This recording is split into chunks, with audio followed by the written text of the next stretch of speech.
ఒక ఫ్లాట్ కొనాలా లేక ఒక ప్లాట్ కొనాలా, ఇది చాలా మంది ఇన్వెస్టర్స్కి ఉన్న ఒక పెద్ద ప్రశ్న. మీరు ఉండాలి అనుకుంటే మాత్రం మీ బడ్జెట్ ప్రకారంగా ఒక ఇల్లు కొనుక్కోండి. అది ఇండిపెండెంట్ హౌసా లేక ఒక ఫ్లాటా అనేది మీ ఇష్టం.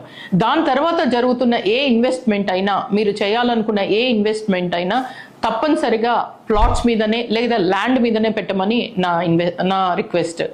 ఎందుకు అంటే యాక్చువల్గా నేను చిన్న కంపారిజన్ చెప్తాను. మీరు ఒక ఫ్లాట్ కొన్నారు అనుకోండి, ఎగ్జాంపుల్, మీకు దాని మీద రోజు రోజుకి అంటే ఆ అపార్ట్మెంట్ ఆ ఫ్లాట్ ఒక ఏజ్ పెరిగే కొద్దీ మీకు డిప్రిషియేషన్ అవుతూ ఉంటుంది. దానికి హై మెయింటెనెన్స్ కూడా అంటే రెగ్యులర్ మెయింటెనెన్స్ కూడా అవసరం ఉంటుంది. అండ్ మీకు లిమిటెడ్ ఏరియా మాత్రమే ఉంటుంది. అంటే దాంట్లో మీరు ఏం చేయాలనుకున్నా నెక్స్ట్ ఏం చేయలేకపోతారు.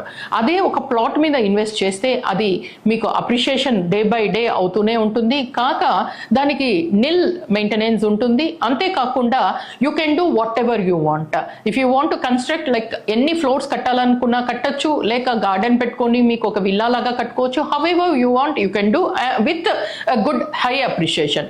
That's the reason I request anybody, ఎవరైతే ఇన్వెస్ట్ చేయాలనుకుంటారో వాళ్ళు దయచేసి ఆలోచించి ప్లాట్స్ మీద ఇన్వెస్ట్ చేస్తే మాత్రం మీకు హై అప్రిషియేషన్ వస్తుంది.